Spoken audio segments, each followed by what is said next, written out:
Marvel's The Fantastic Four is now projected to have a possibility at beating James Gunn's Superman and stomping DC right out of the gate. But folks, don't be late to the biggest news out of this.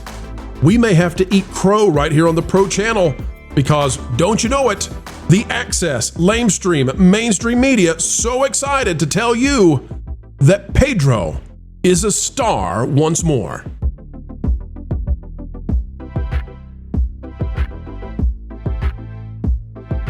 Hello folks, we are so happy to have you here. Welcome aboard the channel that continues to explain entertainment, keep you ahead of the culture curve. And yes folks, it is another video of excellence on the way. Today we're talking about the fact that if Superman is defeated by Fantastic Four in its opening domestic debut weekend, you can expect Marvel to take the victory laps when they're going to declare about Pedro. Because don't you know, he's the big kahuna, he's the one on which billions of dollars is invested. So it's Pedro, but will box office attendees vote for Pedro? Taking a look at this from Global Box Office, here's what they have to say. Fantastic Four pre-sales aren't cooling down. This just came out the other day.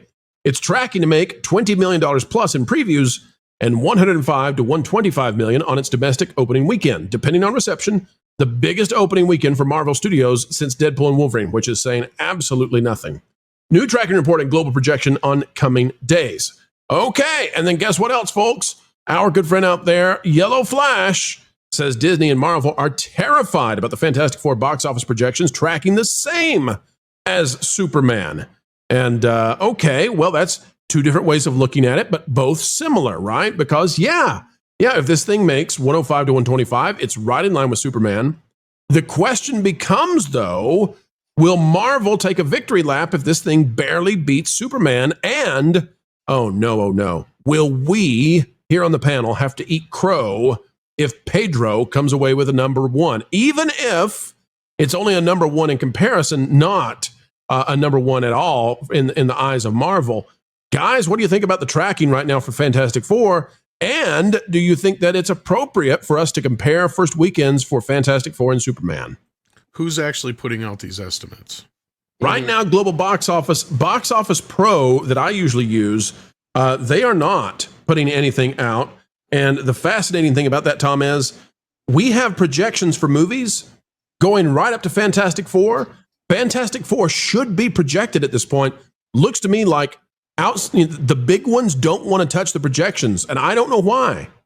I'll tell you why, because no superhero movie this year has pretty much performed outside of Superman. I mean, you may disagree with me a little bit, but we can get into that later if we get into that topic like I thought we were supposed to, but yeah. Part of it. No. Absolutely. Yeah. We're rolling this together. Okay. So yeah. So like in this respect, I'm not sure how it's going to roll out. Marvel has a problem. And this problem, and this is why I say this, is because I know a lot of people are like, well, there was this prediction that Superman was supposed to do 175 million. It's like, well, that was put out by Box Office Theory. That wasn't the studio projection. The Superman actually beat the studio projection. But the reason why the studio projection was so low, and the reason why I think they kind of hedged this movie's bets from the start, is because they know, from what James Gunn has said, and he's one of the few people who's actually pointing it out, these movies don't make the $1 billion they used to, right? Or even 600 million anymore is a tall order. And unless there's something about this movie or some pent up want for Fantastic Four that I'm not seeing on Twitter or anywhere else, then I think that they're just hoping against hopes at this point, because Superman is the first superhero movie to open up since Deadpool and Wolverine.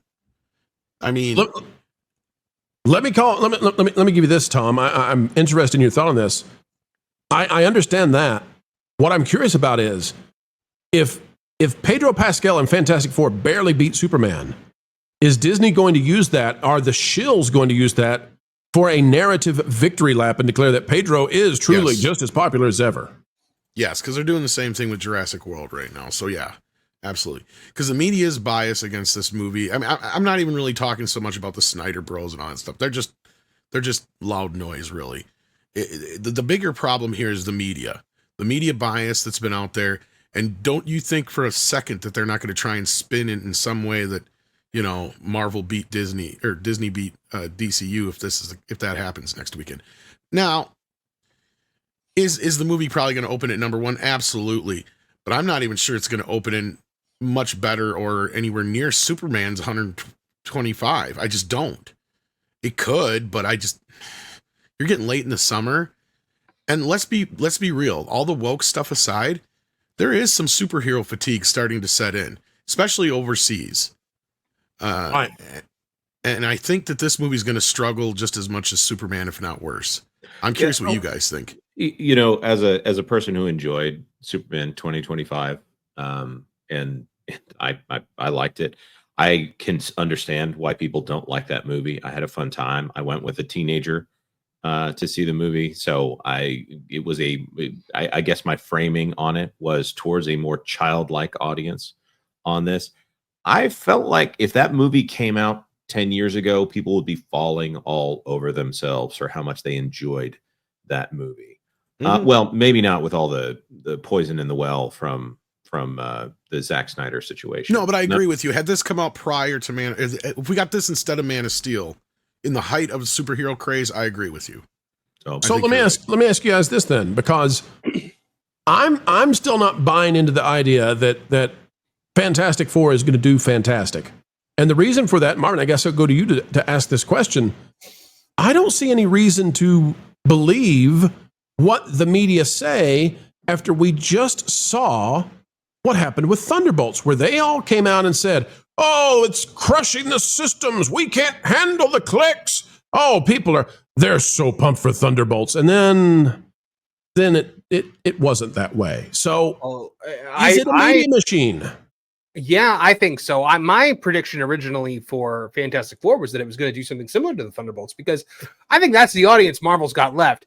We as comic book fans believe of the Fantastic Four as a major franchise, akin to Avengers, X-Men, Spider-Man, things like that, because we read comics. But to the average movie-going public who does not read comic books, Fantastic Four is just a franchise where a good movie was never made. It is not a franchise that has ever done well by any stretch of the imagination. The first one, I guess, did well enough to get to Rise of the Silver Surfer, but it fell apart after that. I think there's Pedro fatigue. I really do. And just Marvel fatigue in general. Marvel can't, even like when Thunderbolts was getting positive reviews, they still didn't get anyone to go see it. I don't know. I can't imagine. And here's the thing. If we are in almost year 20 of the MCU at this point, I think it's like 17 years now the MCU's been around. If DC launched a movie coming off of a failed cinematic universe that eroded all faith and trust in DC in general, if Marvel in year 17 with what's supposed to be a major tentpole can't beat them coming off of that, that's a problem. And even if they're close to it, that's a problem. They think that the Fantastic Four is their new Iron Man, is their new Captain America. So they, I think, will be looking for something much, much higher than what Superman made. Now, as you guys know, I initially did not like the Superman movie at all and made my feelings very clear on that. But I will say I went and saw it a second time and hated it far less. That's not to say I liked it, but my feelings on it softened quite a bit. But when I look at Fantastic Four, I mean, there looks to be nothing redeemable about this. Nothing fun, nothing, just nothing. This movie looks to be an empty shell of nothingness. I cannot imagine it's going to go over well with the general public when things like Captain America are bombing. That's a very good point. Actually, Tom, you said something earlier, and I didn't know if it was a misstatement or not. You said this is the first superhero movie to open since Deadpool and Wolverine. I didn't know if you were doing like the movie-going public does and forgetting that Thunderbolts and Captain America Brave New World came out. No. What I mean when I say open, I mean it actually opened successfully. Oh, okay. So that's that old media speak. This picture opened great. Right. Like that. That's just me. No. what I'm saying is like the first successful one we've kind of had at this moment, because like I said, say what you will about it, this was a success for Warner Brothers. They beat their prediction. Sure, it's soft on the foreign side, but we'll see how the next few weeks do, especially, you know, now that everybody's went and seen Jurassic World finally, I guess. But I'm not saying that the movie's gonna make $1 billion, but I think you guys are right that Disney's banking on Fantastic Four a heck of a lot more than it's going to make, probably, because you know that's the simple fact of the matter. Take all the other crap aside, right? The MCU business, anything like that. Fantastic Four, when the first one came out, was in, you know, the beginning of the superhero craze, and it was one of the lower end ones. Yeah, it did enough to justify a sequel. But that sequel didn't even do well enough to justify another one. They went and rebooted it, right? And we got Fan Four Stick. And that's another one that's left a bad taste in people's mouths. So, I mean, there may be a curiosity factor here, and this will probably do the best of all the Marvel films this year. But I will be surprised if it actually does better than Superman. Right. Because there's just so much more around Superman right now that people are talking about and everything. Right. And I think Warner Brothers has non-monetary goals when it comes to Superman right now. They're willing to overspend on that in order to try to get their whole cinematic universe going. And I don't think they spent as much as the media is trying to project either. Like that tax application, right? Mexican Iron Man talked about it and stuff too. So the tax application was for the 363 or 368 million. Yeah. I think that it's believable that with tax credits they got that down to the 225 that they're talking about. Yeah. But what I don't buy is Variety saying they only spent $100 million on their marketing budget. This movie is everywhere. This movie took over Times Square. There's Marvin, no here's way where I can believe that. Here's where I can believe this, and this is where we sometimes got to remind people with Disney too, because they do the same thing. When they say that a marketing budget's either $100 or $200 million, and you may see something, this time they might just be reporting, and this is Warner just trying to make it look better for them. I'm not going to say they're not.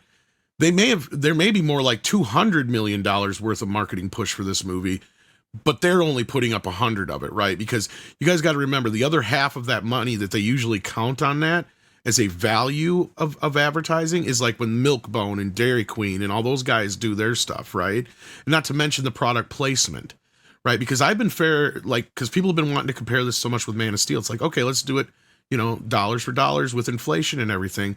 And right now, so far, yes, Man of Steel is winning this race, but that's only because mainly I don't know how much Superman got for product placement yet. I know they had over 100 partners. That's all I know.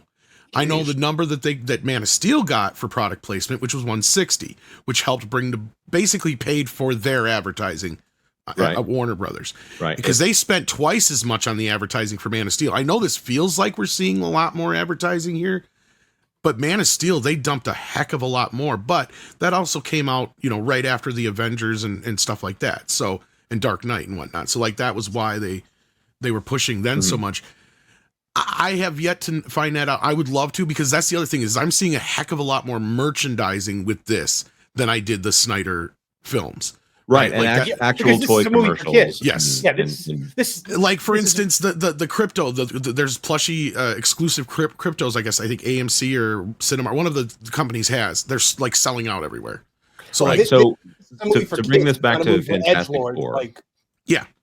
Right. To bring this back to Fantastic Four, I just want to say Disney's goals with Fantastic Four are very monetary. Even if they don't actually, and what I mean is box office monetary, whether or not they actually make any money at the box office once you adjust for how much they've spent on it. It's not profit that's their goal. They want a big headline that they can take back to shareholders and say, Fantastic Four was a success, to the point where that we've often suspected with Disney that they might take that $100 million marketing budget and just go ahead and buy another 10 million, 20 million, however many tickets, or kind of fudge the numbers a little bit on that. I think they're going to want a bigger preview. Yeah, they're going to want a bigger preview number. Sorry.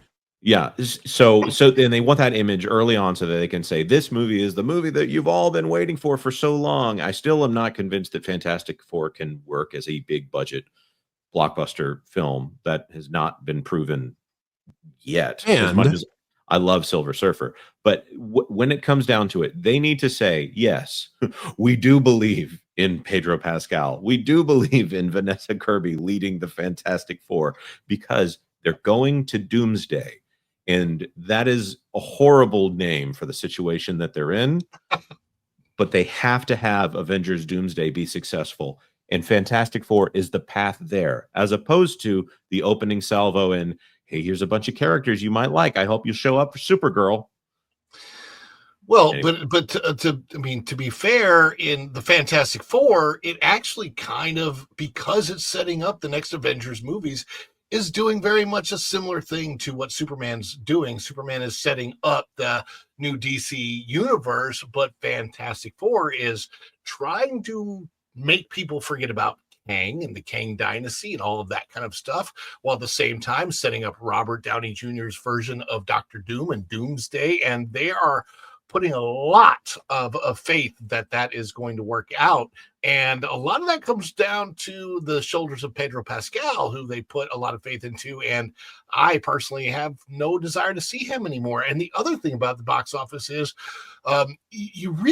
the way this year has played out, I feel like the opening weekend is not nearly as important as whether or not these movies leg out or not. You look at the opening weekend of Lilo and Stitch, and every single one of us said it's going to make $1 billion. It's going to go $1.5 billion, maybe more.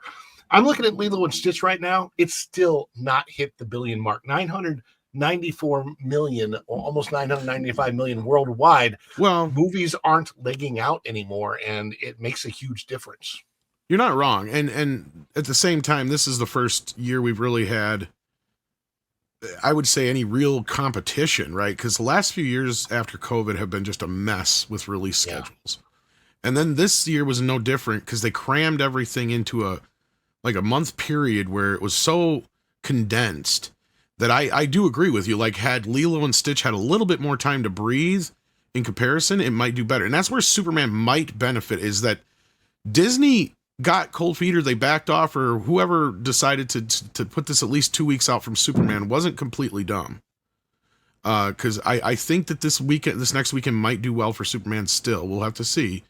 I don't think it's going to be astronomical. I don't think it's going to go over the top, but you're not wrong. Because like, even Lilo and Stitch in this movie here had very similar openings to Barbie. Barbie opened kind of soft too. It did well, but what it did do is it's same thing with Top Gun. People forget that Top Gun 2 did not open up to like some huge box office. It did well, but it just kept legging out. And Warner Brothers is in no big hurry to pull this from theaters, is what I've been hearing. Now the papers are going out there saying that they're probably going to do the 45-day window, which is probably not too far off, but I've been hearing closer to October and November for the PVOD and video dates. Yeah. So they might hold it out just a little bit longer, to where, Fantastic Four, Disney, outside of their Marvel films, they haven't been too good to their movies. I will give them credit that they did leave Thunderbolts in for a little while, but I mean, this is nobody even showed up for any of this stuff, and even Thunderbolts was so kind of meh. Like, what was the final run on Thunderbolts right now? I don't even know what it did. Box office. Did it even make it to 100? I don't even know if it made it to 400 million. I was going to say, did it do 400 worldwide or even 200 domestically? Because that was my question, basically. Yeah, because I know Captain America didn't manage to do 200. What was it? Not very much, because like Superman, Thunderbolts right now is at 382 million worldwide. Wow. Yep, still under 4. And then I think Captain America is in roughly the same shape. It's not actually a bad movie. I thought that Thunderbolts was surprisingly well written. Brave New World is a bad movie, but it would also have a lot more that would be pleasing to a crowd if you can turn off your brain and, oh, look, it's the Red Hulk. That's, I think, the problem with Marvel is even they could even show up with better writing and maybe nobody cares. Yeah. Okay. So I'll just add this. The Fantastic Four and Superman have very similar agendas.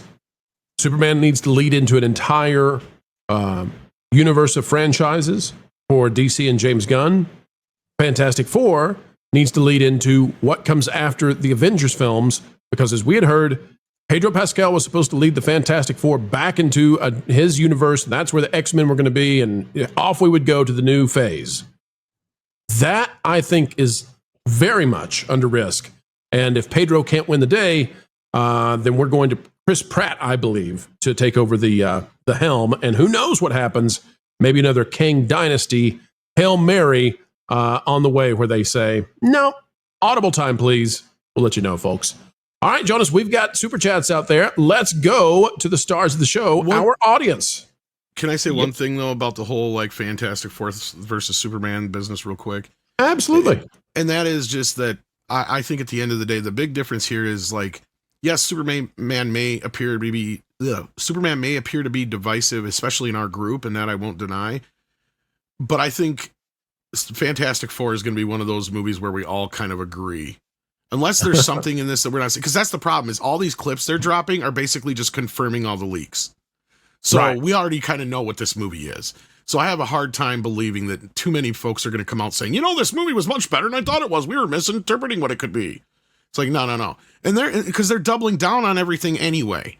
So at the end of the day, I think at least with Fantastic Four, whatever squabbles and squibbles we're getting into over Superman, I think at least 2 weeks from now, we'll all be kind of like, yeah, at least it isn't Fantastic Four. It's time for the Sue Storm Show. Exactly.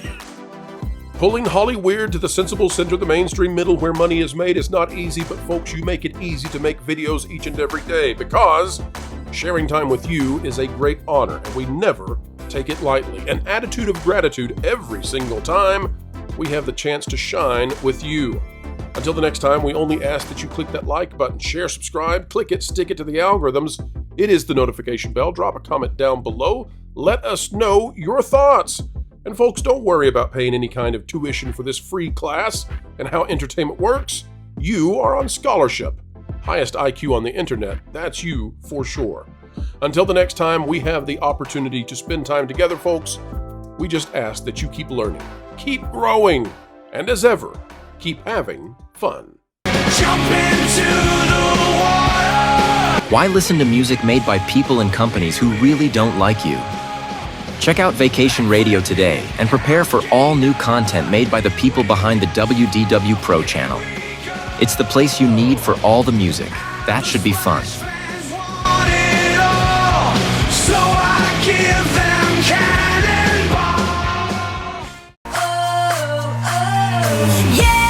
Hundreds of songs, every genre you can imagine. Listen live on YouTube and enjoy a set list that's always sunny. It's Vacation Radio.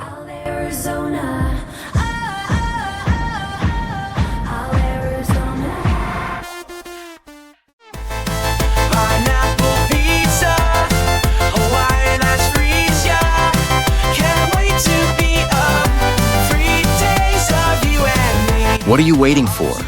Every WDW Pro video has a link to Vacation Radio in the video description. Try it out and subscribe today.